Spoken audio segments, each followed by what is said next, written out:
بہت خطائیں کر لی، پتہ نہیں کب دنیا سے چلے جائیں گے. آج اپنے رب کو راضی کر لے. آج اللہ کی بارگاہ میں عرض کر دو کہ مولا ہو گئے گناہ معاف کر دے، اللہ ہو گئی غلطیاں معاف کر دے. میں نے پہلے بھی توبہ کی، مانتا ہوں، مگر پھر شیطان کھینچ کر لے گیا مجھے گناہوں کی طرف. مولا معاف کر دے، میں کمزور ہوں، میں پڑ جاتا ہوں گناہوں میں. مالک معاف کر دے.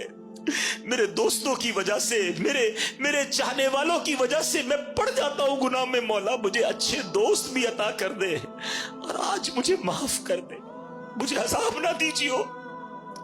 مجھے یہ معلوم ہے کہ مولا تو میری ماں سے زیادہ مجھے چاہنے والا ہے. میری ماں مجھے تکلیف میں نہیں دیکھ سکتی تھی، مولا تو میری ماں سے زیادہ چاہنے والا ہے. آج معاف کر دے. میرا عمل ہے